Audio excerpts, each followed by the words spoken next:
Hey everybody, this is Jesse. I'm talking about the Society Ethics and Tech State of the Program today. Just as a note, this is going to be an abridged version of the talk. It'll still be quite long, but just wanted to um, mention that there'll be another talk uh, afterwards that will be a little bit more on the background, a little more in depth. But yeah, these are places you can find us if you want to.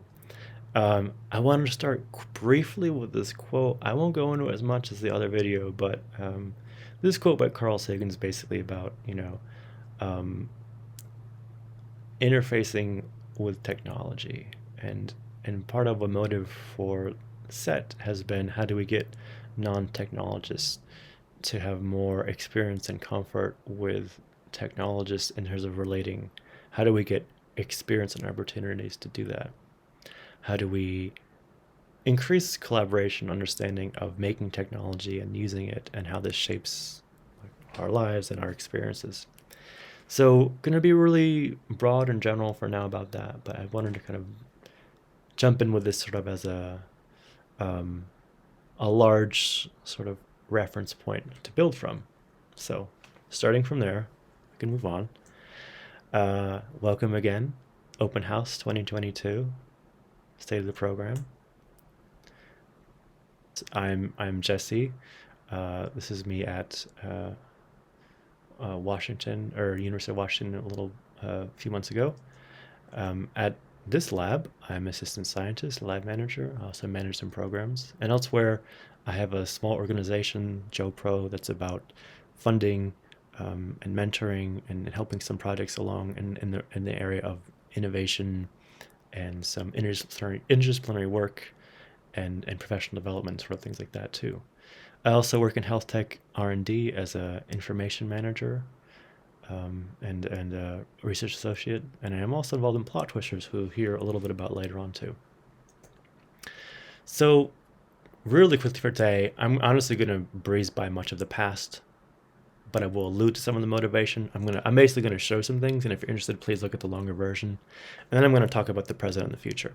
And please do check out our website here. That's a new and has all of our projects and sort of the recent things that have happened here. So yeah, great. Let's keep it moving here. A major formative events for me and the project were long before I joined the lab. I joined the lab in 2019, but the ethics of AI at NYU were really amazing, and so was Princeton and Vision. Much more about these in another video. These are some many of these folks here. I had no idea who were at this event, Ethics of AI, and it was just over time I pretty much know most of these folks now, and it's funny to see the changes in how that branched out. But this is sort of my first AI and tech conference, and I'm really glad it was. Princeton and Vision has been a major formative influence for me. All the people in this video are really important. I'll point out myself, Avery, Angela, and Anna. They've all been actual collaborators in SET over time, and more about these other folks later on too. But Princeton and Vision was a major inspiration and continues to really motivate and be a source of what community and discussion when we bringing people together from different backgrounds to talk about important stuff going on in the world. Major inspiration for me. Oops, we have a repeat here. But up next, twofold challenges that kind of come up as really broad background themes in what we do here at SET. There's sort of a lack of cross-disciplinary literacy and familiarity that has sort of come up and was something that I was talking about with some of my friends before SET happened, and also a lack of opportunity to gain experience in these areas. So where and how do we find these opportunities? That was sort of a major drive. How do we make opportunities for doing this? The first ever project kind of was a collaboration in that sense between me and Valeria. She was a law student at University of Chile. We had this poster at NICWIC 2019. That was a major and important first step. And in the time before SET happened, there were a lot of cross-disciplinary collaboration. I kind of mentioned that a bit. And also some of these smaller efforts were really kind of foundational to getting us going. The first big collaboration, though, was supposed to be for NICWIC 2020, but it never really happened because of the pandemic. So we had this big banner of getting people together and wanted it to work out, and we had a lot of really cool things happening to talk about people from different backgrounds: sociologists, social workers, technologists, computer scientists. We were all going to basically talk about AI and tech ethics in our careers. And it never fully materialized, but it was sort of the first step that we had. And then set kind of came into real being in terms of actually doing things. I kind of after I got the green light in like just before 2020, I think, or mid 2020. And I'll forever be thankful for Bradley for putting it together and giving the space to say, yeah, why don't you try to explore this and see where it goes. The first true set project was, I think it'll come up next, is this integrating critical voices in AI ethics with Krishna, Shruti, Nick, Min, Daniela, and Bradley. It was a really nice effort at bringing in some critical voices into the AI discussion. It was a big collaborative effort, and we covered a lot of ground, and it was nice. It was well received. It was sort of buffet style, and that kind of become our approach going forward. After this, also in in I guess this is last year, the summer of last year, we had a major opportunity, myself and also Avery, to go to England for a bit. Here are a few quick pictures. I'm not going to elaborate them at all. We had a fun time. This is Oxford. This is a random cab in London. There's some things at Blackpool here by the river, by the ocean. Really great time. And also me in my heavily nerdy lab t-shirt here in London. And we met some collaborators too. This is Charlotte Gual. She's at UCL and does philosophy and consciousness research and was a past collaborator with us too. So it was great we could all meet up as Eve Tresco there too, and Avery and myself. Cool. We also had a little bit of a preview about things to come. We were at Cogside 2021, and then just had a nice discussion group there. And this wasn't a major point of the discussion group, but we did have a talk there that kind of became a potential future path for us to follow. Avery was kind of talking about neurodiversity and cognitive science there too. So I just wanted to point that out as some background stuff that's leading to where we are now. I'm keeping things going. We're now in this year, 2022. So what has happened this year? Our first major thing, as it tends to be the start of the year, is this year's NICWIC 2022. We had a really nice panel, or it was actually a research talk. I think it was 60 to 90 minutes. I forget. We had these different topics and different presentations. It's Bradley's about a collective cognition model for ethical and sustainable open source. This was essentially the foundation for what will become our Google Summer of Code summer project. Angela presented on data trusts, a solution to our mass collection discontent. Data trusts are essentially innovative ways for managing, storing, having responsibility and liability, and some legal implications for how one can manage and distribute and account for their personal data. Did a talk on interpretability, and he had a really nice set of slides here about all that. Where's the pizza one? It's Marcus's one. The pizza test. And then we don't have any for Nick's on this one. And then we kind of finished with Timothy Brew and the Google and her DARE research group story. So we had a nice mesh of hybrid. We Bradley and Angela pre-recorded theirs. Nick basically had some issues, but we did hers live over the phone. She basically called in, which is pretty cool. Brian did it live, and I was there live and in person as well.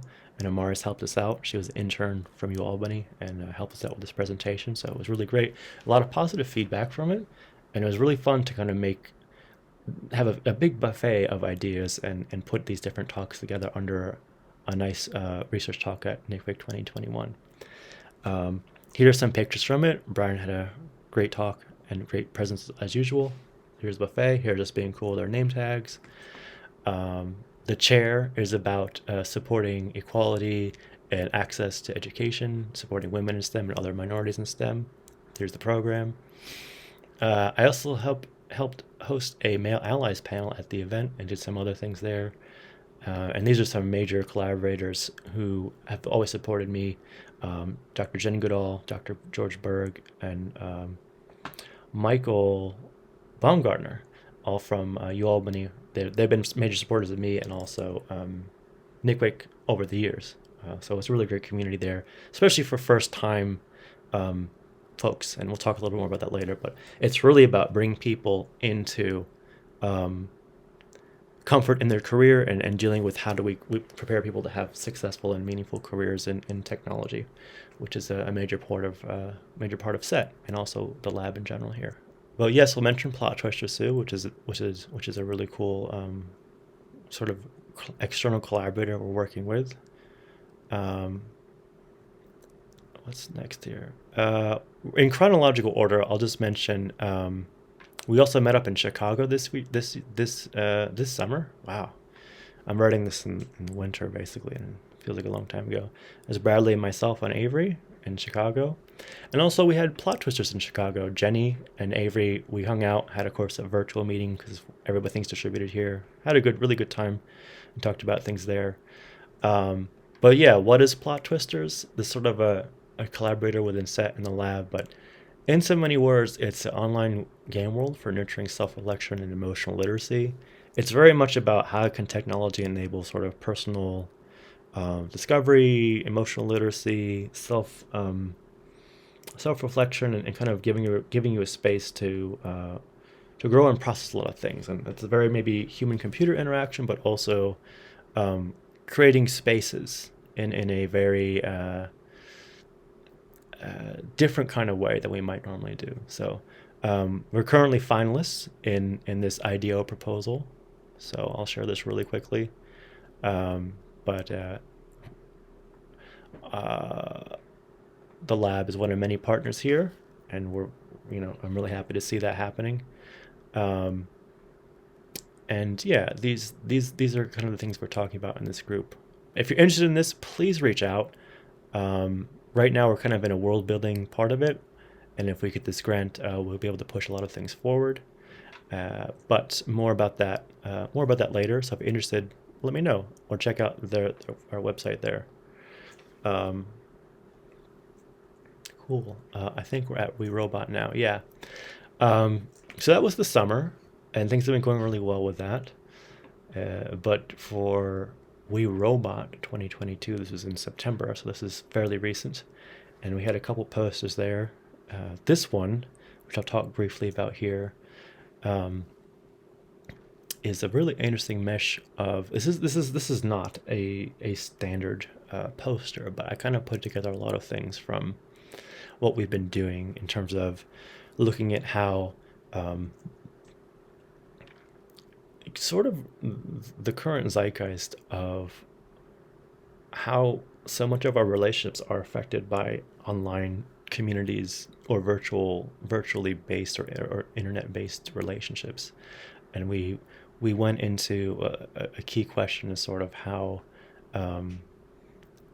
given the amount of communications which we engage via technological interfaces and with or through digital or augmented means of companionship, how do we interpret and navigate our personal experience?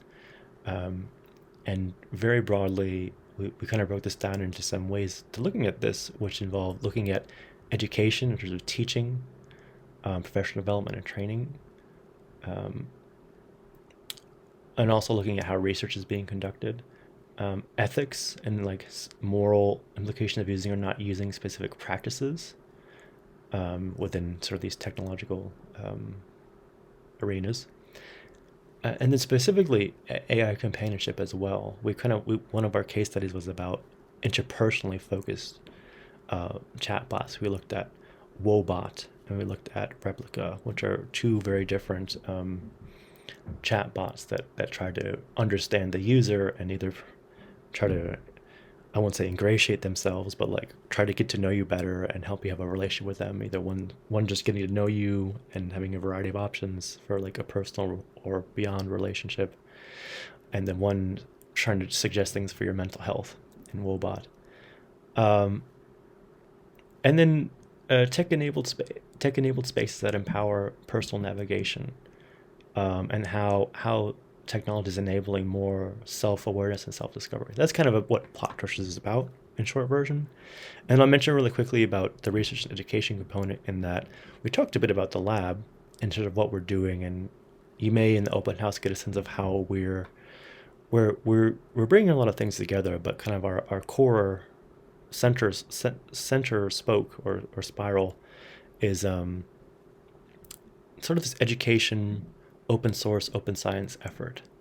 Um, and so that's sort of an interesting thing that this lab is doing. We also mentioned Neuromatch, which is a really interesting collective of people that sprung up in the pandemic era when a lot of the conferences basically shut down.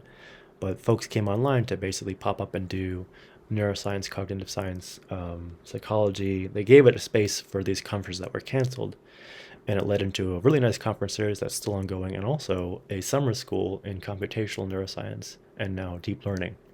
So all of this sort of came out and came up through this sort of new pressure and opportunity in a digital pandemic influenced but digital world. And then also we mentioned Timnit Jabrew's DAIR, Distributed AI Research Group, and how in her kind of time since the Google Ethics Board and her resignation slash termination, which is its own story, what she has done since then, and what her specific efforts are in trying to do technical AI research with a very particular sense of political, economic, social motivations in mind, and how do we, what are different ways of doing this kind of research? So we looked at all of this and kind of tried to distill some things from it and just get a sense of how these different facets of our virtual experiences are shaping. And it's not something that we've really done before in this sort of big smorgasbord sense, but it was fun to do. We got a lot really nice feedback from it. Here are some pictures from the event. This is Boston Dynamics robot. There's posters here. There's a telepresence robot, which is a lot of fun. The speakers are really good. And I'm actually writing up a piece about the event, about how, in a lot of ways, WeRobot is kind of a spiritual successor to Princeton Envision. It's very integrative, very opening up doors. We need philosophers, we need law, we need technologists, we need sociologists, we need everybody thinking about these problems to make the legislative and the policy as good as it can be. And this is a really cool demo about, I'll elaborate on this later, but this is a really nice demo about how to explain to legislators who maybe don't know much about technology, to explain to them how do what robots can see and understand, how does that not necessarily match up with what humans have the context for?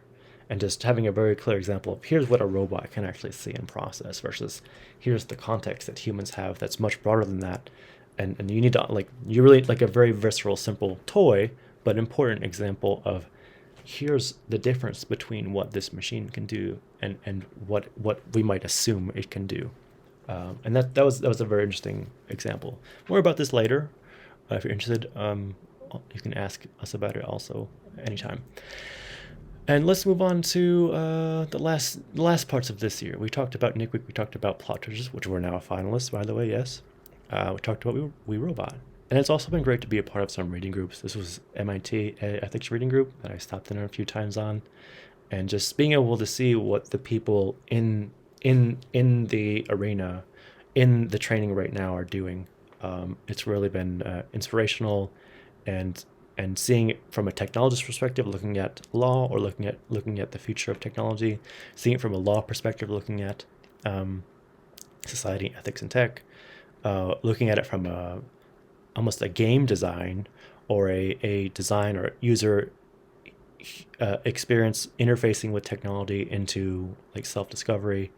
And then NICWIC's great because it's about bringing people in and also helping people get used to careers in technology from different backgrounds. So that was kind of all things that have happened in 2022. And then ahead on our way into 2023. Yes, this is a reference to a certain video game series that I'm a fan of. Great song within it. But sets future. So where are we going? First on the table is, of course, Nick Week 2023.